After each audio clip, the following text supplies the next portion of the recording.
Vítajte pri sledovaní Spektra. Predstavíme vám všetky krúžky, ktorým sa chachalandiaci venujú v doobednejších hodinách. Všetky deti, ktoré radi počítajú, sa schádzajú v banke chachalandskej. Tá finančne podporuje krúžok Movie Makers. Kulisy do ich scénok im pripravuje scénografický krúžok. O ich činnosti zistila viac naša redaktorka Barbora Lovíšková. Guvernérkou banky chachalandskej je Janka Hatinová. Janka, finančná kríza je zažehnaná. Má to pozitívny dopad aj na chachalandskú menu? Áno, určite je to poznať. Veľa ľudí si aj zamieňa eurá za naše hutery, čiže 1 euro sa rovná 300 hutier chachalandských. Je to aj poznať na tom, že veľa ľudí, detí si chodí kupovať veci a čo nás samozrejme teší. Známy ruský spisovateľ Saša Guitry povedal: hovorí sa, že peniaze neprinášajú šťastie. Bezpochybne sa tým myslia peniaze druhých. Je banka štedrá a dopraje veľa huterov pre chachalandiakov? Áno, ako som už spomínala, môžu si maximálne zameniť 3 eurá, čo majú až 900 hutier chachalandských a za to si môžu kúpiť veľmi veľa cien, čo máme vlastne v obchode. Prečo si práve vyberal banku chachalandsku? No, páčilo sa mi. Ako pomáhaš banke chachalandskej? Čo robíš počas dňa? Väčšinou prepočítame peniaze alebo naplňam takéto tašničky, ktorých sú ceny, ktoré si potom chachalandiaci môžu kúpiť. Počula som, že ako jeden z predávačov máš maximálnu zodpovednosť za tovar, ktorým disponujete. Dokážeš ho ustrážiť? Áno, ale niekedy aj začnú ľudia mať smätok väčší. Takže začínajú už si brať aj veci bez toho, aby sa pýtali. Saška Turanská vedie kreatívne deti v krúžku scenografie. Saška, ako dlho sa venuješ tejto práci? Vieš čo, tento krúžok vediem už asi 4 alebo 5 rokov. S ktorými materiálmi najčastejšie pracujete? Úplne najčastejšie pracujeme s papierom a lepiacou páskou, fixkami, nožničkami a špendlíkmi. A ktorých je nedostatok? Práve špendlíkov, lepiacej pásky a papieru. V koľkých jazykoch vieš povedať slovo dekorácia? Skúsiš aspoň po rusky? Po rusky? Dekorácia. Prečo si sa práve rozhodla pre krúžok scenografický? Lebo mám rada kreslenie, baví ma to a to je všetko. Čo robíš? Pripravujem scénu na večerný program. A ako? Ozdobujeme stoličky látkami a podobné veci. Ako dlho trvá, kým pripravíte scénu na večerný program? Tak dlho to trvá, lebo je s tým veľa námahy, aby to dobre vyzeralo. Po ročnej prestávke sa do Chachalandu vrátil vedúci Čajo, ktorý si pod palec zobral nový krúžok Movie Makers. Filmové umenie vzniklo na začiatku 20. storočia. Prečo sa do Chachalandu dostalo až teraz? Tak prečo?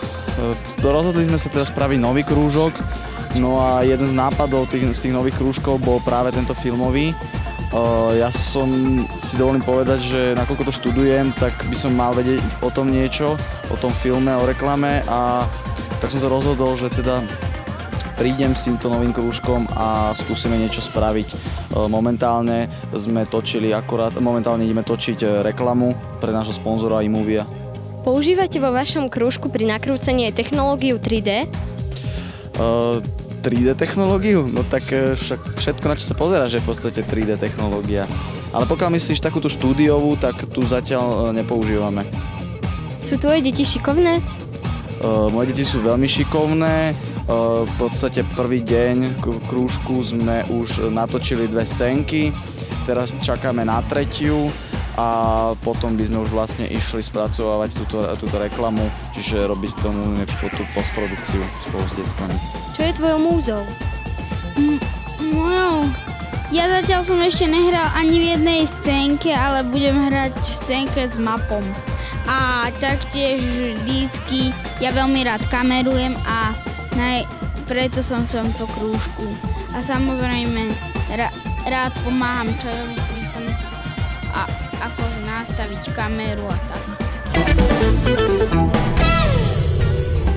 Herecké etudy, lambáda po raňajkách a árie v sprche. Aj toto si precvičujú deti, ktoré sa prihlásili do niektorého z umeleckých krúžkov. Navštívila i naša reportérka Zuzana Šebáková. Tanečná šéfka Janka sa chopila tanečného krúžku Chacha Dance Group po prvýkrát. Sú tvoje deti poslušné? Myslím, že tento rok boli oveľa poslušnejšie ako ten minulý, čo som tu bola tiež a pomáhala som vlastne Veve. A myslím, že sú veľmi disciplinované teda. Mala si problém s vymýšľaním choreografie? No problémov tu trochu bolo, ale niektoré baby, napríklad Lenka a Timea, sú veľmi šikovné a pomohli mi, dosť mi pomohli. Učila si už niekedy niekoho tancovať? Myslím, že veľakrát už som učila, zaskakovala som vlastne nejaké tréningy u nás v tanečnej škole a nie je to až také náročné, ako to na prvý pohľad vyzerá. A kto je tvoj idol? Fúha, možno nejaké americké tanečničky, ktoré asi nikto nebude poznať, takže... Venuješ sa tancu aj doma vo svojom voľnom čase? No, keď nemám čo robiť, tak hej. V akom štýle sa nesie vaša tohtoročná choreografia? V hip-hopovom, ale aj v scenickom je to veľmi rôzne. Prečo si vybrala tento krúžok? Baví ma tanec. Najtalentovanejšie deti v Chachalande, ktoré vedia spievať, hrať a tancovať, sa schádzajú v muzikálovom krúžku pod vedením Maťky a Moniky. Dievčatá, ako rýchlo sa deti učia choreografie? Musím povedať, že tento rok máme naozaj veľmi šikovné deti. Každý deň si naučili jednu choreografiu a ďalší deň sme vždy len dočisťovali, takže učia sa veľmi rýchlo. Čo je najťažšie na príprave muzikálu? Tak ja si myslím, že spojiť herectvo, tanec a spev dokopy, ale fakt, ako už Monika povedala, tento rok máme také šikovné deti, že nám to vôbec nerobilo problém. Ako tematiku ste si zvolili tento rok? Tak deti nás už dlho presviečali na High School Musical, tak tento rok sme teda dali na nich a vybrali sme si High School Musical 2. Podielili ste sa na tvorbe scénáru či choreografie? No, tak, pol na pol, ale Miško sa podielal najviac. Ako si sa podielal na tvorbe scénáru a choreografie? No tak, High School Musical už mám okúkaný, takže som si naučil kroky z YouTube a tu sme to dali do tej choreografie našej. Komu sa nelení, tomu sa zelení. Platí to aj vo vašom krúžku? Samozrejme, všetky deti tu sú šikovné a snažia sa dať zo seba čo najviac. Chcela by si aj v budúcnosti spievať, hrať či tancovať? Hej, chcela. Náš starý herec Adam sa ujal práce s deťmi v dramatickom krúžku. Adam, videli sme ťa hrať v jednom zo slovenských seriálov. Ako sa ti páčila spolupráca s televíziou Markíza? Takže starý herec, no dobré, ako myslíš? No tak, čo sa týka seriálu, v ktorom som hral, tak bola to v podstate taká úloha nie až tak nadlho, bolo to asi pol roka iba, v pár dieloch. Ale každopádne spolupráca s televíziou Markíza pre mňa bola vždy celkom zaujímavá, lebo už som s nimi spolupracoval aj v minulosti a veľmi rád by som si to niekedy zopakoval. Odkiaľ beriete inšpiráciu pri tvorbe scénáru? No, tento rok sme sa zamerali hlavne na, nie až tak na komédiu, ale skôr na niečo také zaujímavejšie, také umelecké, také možno aj trochu poučné a na zamyslenie.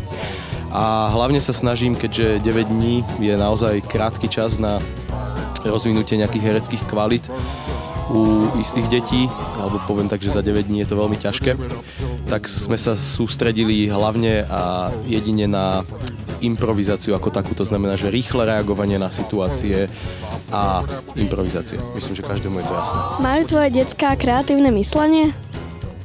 No, kreatívne myslenie rozhodne majú, ako o tom žiadna reč.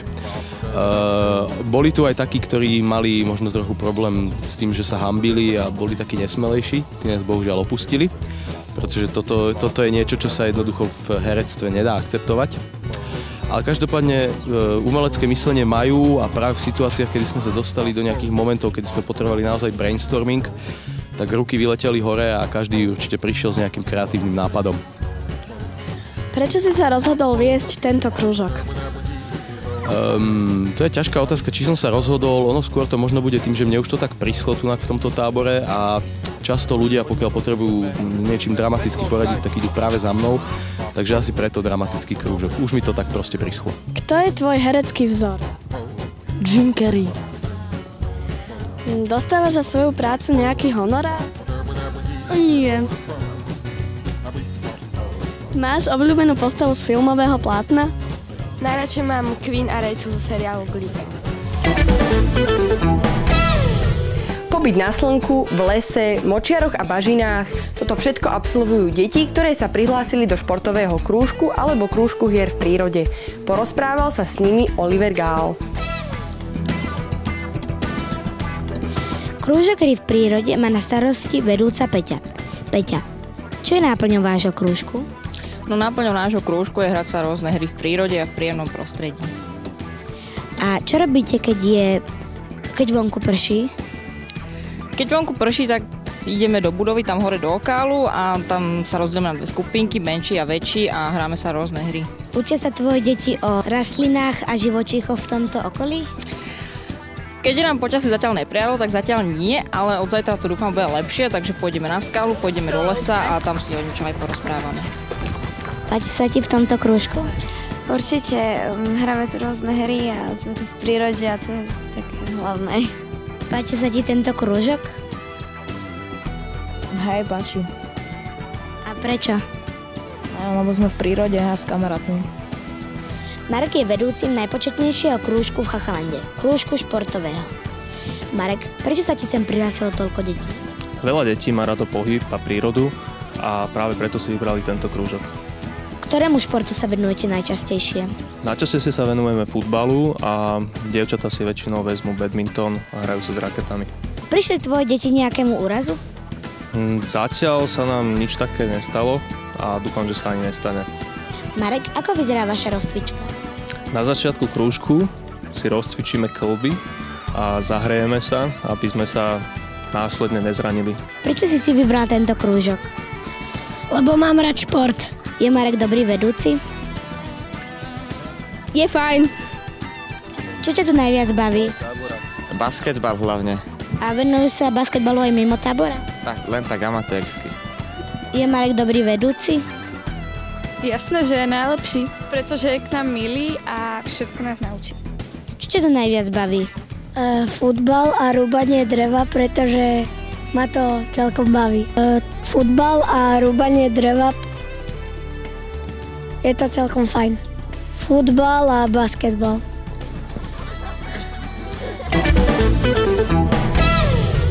Podkopeme ten Popocatépetl alebo nepodkopeme ten Popocatépetl?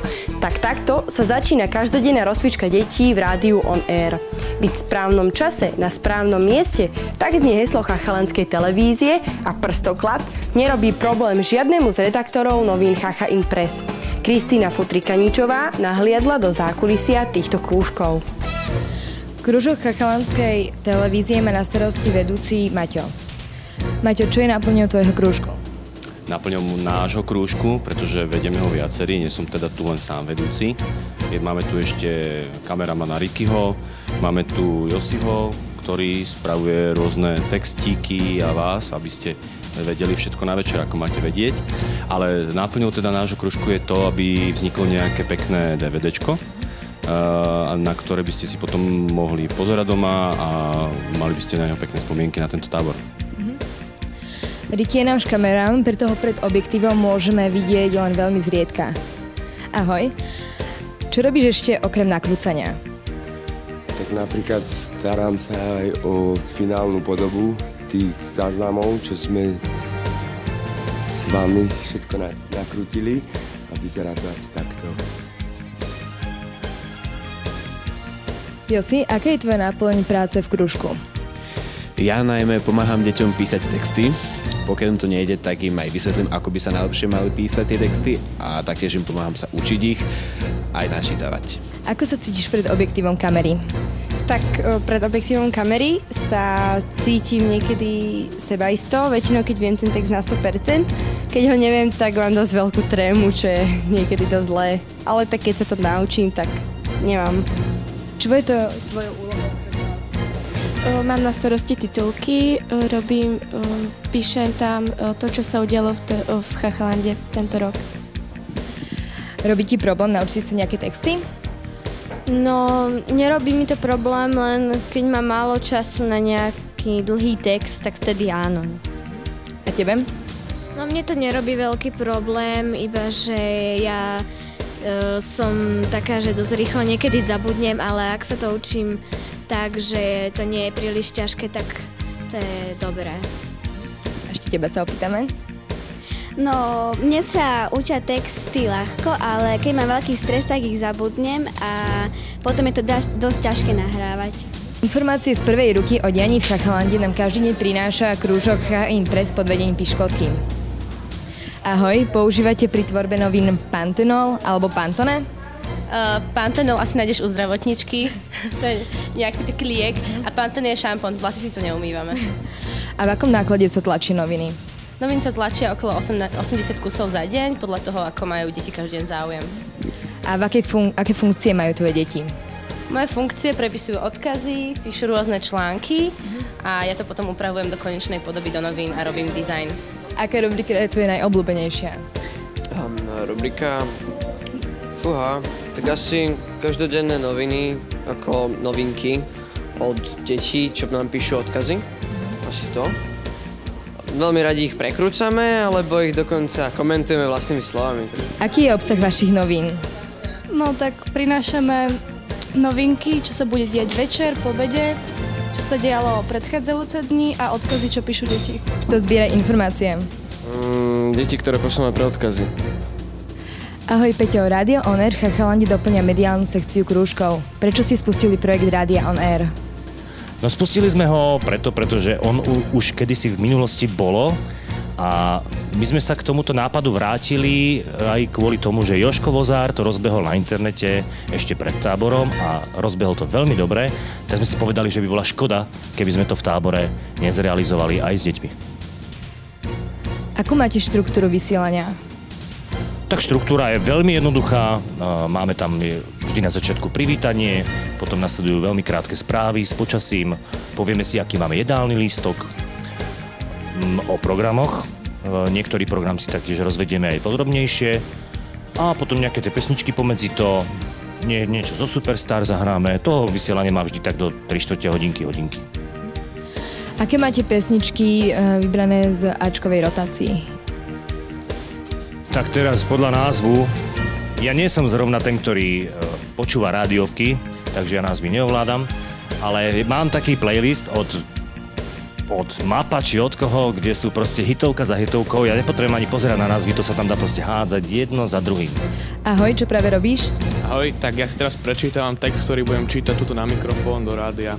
Je to uvítanie. Čo máš na starosti v rádiu? No, tiež ako David rozprávam do rádia a vymýšľam tie texty.